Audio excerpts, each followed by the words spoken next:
बिस्मिल्लाहिर्रहमानिर्रहीम। अस्सलाम वालेकुम ऑल व्यूअर्स। उम्मीद है कि आप सब खैरियत से होंगे। तो मैं आपके लिए हाज़िर रही हूँ एक न्यू वीडियो के साथ, जिसमें मैं आपके साथ शेयर करूँगी सिंपल प्लाजो पैंट की कंप्लीट कटिंग एंड स्टिचिंग। तो इस वीडियो को स्टार्ट से लेके एंड तक लाजमी वॉच करिएगा।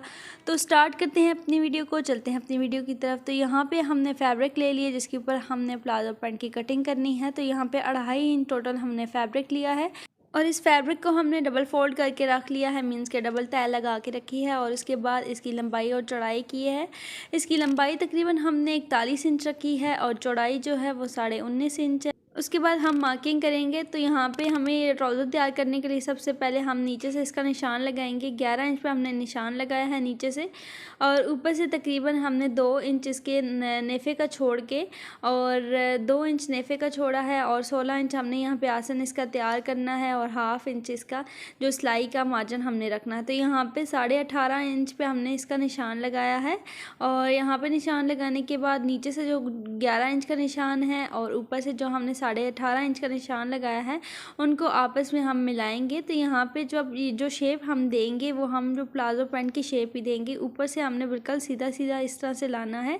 सीधी हमने इंची टेप से ही हम मार्किंग करेंगे। तो पहले हमने इंची टेप को सीधा करके एक दफ़ा रखना है और इस तरह से हम निशान लगाएंगे। और फिर हल्के हल्के हमने इस इंची टेप की मदद से इंची टेप को ही ज़रा सा मोड़ते जाना है और फिर हम इस तरह से 18.5 इंच पे हम निशान को मिला लेंगे। और यहाँ पे हम किसी स्केल का नहीं यूज़ कर रहे, हम इंची टेप की मदद से ही ये निशान लगाएंगे। तो इस तरह धीरे धीरे आपने मोड़ते जाना है इंची टेप को और यहाँ से ज़रा सा तिरछी शेप दे देनी है। तो इस तरह से हमने ये शेप दे दी है, मार्किंग कर ली। इसके बाद जो हमने निशान लगाए हैं उसी के ऊपर हम इस तरह से नीचे से कटिंग कर लेंगे। तो ये थी हमारी प्लाजो पैंट की कटिंग। आप देख सकते हैं कितनी ईजी है। और नीचे से कटिंग करने के बाद ऊपर से भी हम करेंगे। तो ऊपर से हमने तकरीबन 16 इंच टोटल इसकी चौड़ाई रखनी है नेफे से, और जहाँ तक आसन का निशान है वहीं तक हमने इसको तिरछा इंची टेप को रखना है। ऊपर से 16 इंच पे और नीचे से थोड़ा सा तिरछा, जहाँ तक आसन का निशान बन रहा है वहीं तक रख के और हमने इस तरह से तिरछा निशान लगा लेना है। और जो निशान हमने लगाया है अभी, जिसकी मार्किंग की है, वहीं से आपने कटिंग कर लेनी है इस तरह से तिरछी। तो इस तरह से हमने प्लाजो पैंट की कटिंग जो है वो कंप्लीट कर ली है। इसके बाद हम आपको कंप्लीट स्टिचिंग बताएंगे।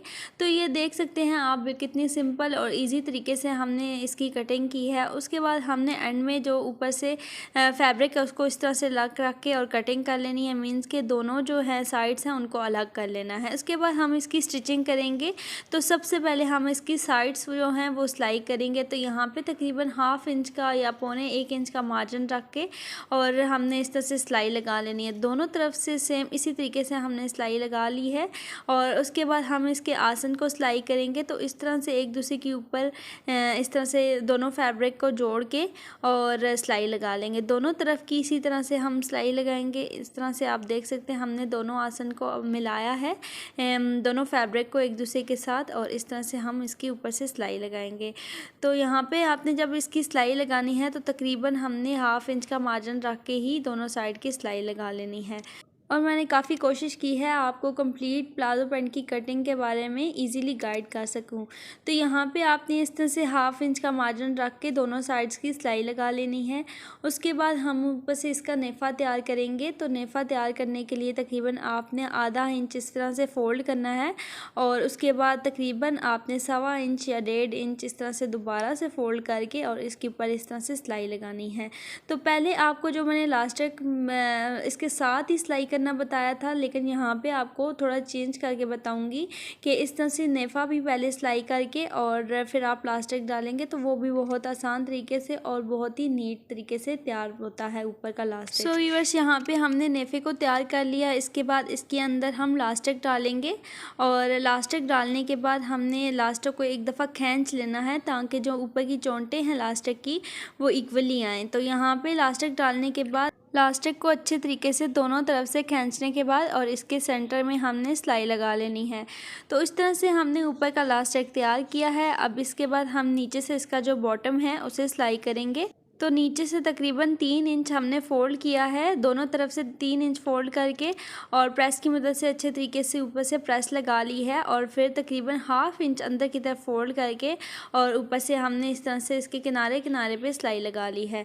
तो दोनों तरफ से हमने इसी तरह से नीचे से सिलाई किया है। उसके बाद यहाँ पे हमने नीचे से जो इसकी चौड़ाई है वो हमें 10 इंच चाहिए, तो 10 इंच पे हमने रख के इसके सेंटर की हमने सिलाई लगा ली है।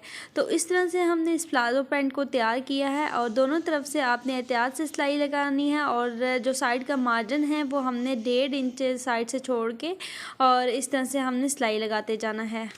तो सेंटर की सिलाई लगाने के बाद हमारा प्लाज़ो पैंट हो गया है रेडी। इसके बाद हमने इसको खोल लेना है, जहाँ से हमने इसकी सेंटर की सिलाई लगाई थी दोनों सिलाइयों को मिला के इस तरह से हमने इस ट्राउज़र को खोल लिया है। उसके बाद इसकी सिलाई के ऊपर अच्छे तरीके से हमने प्रेस लगा लेनी है ताकि जिस तरह से पैंट की शेप आती है सेम इसी तरीके से इस प्लाज़ो पैंट की शेप आ जाए। तो इस तरह से हमने इस प्लाज़ो पैंट के रेडी किया है। मैं उम्मीद करती हूँ कि मेरी आज की वीडियो आपको अच्छी लगी होगी। चैनल पे न्यू है तो चैनल को सब्सक्राइब लाजमी करिएगा ताकि हर न्यू होने वाली वीडियो का नोटिफिकेशन आपको मिलता रहे। इस वीडियो को ढेर सारा लाइक करिएगा, शेयर करिएगा और कमेंट्स के ज़रिए अपना फीडबैक देना ना भूलिएगा। तो मिलेंगे नेक्स्ट और किसी अच्छी वीडियो के साथ, तो तब तक के लिए अल्लाह हाफिज़। Thank you for all viewers and enjoying my video. Thank you.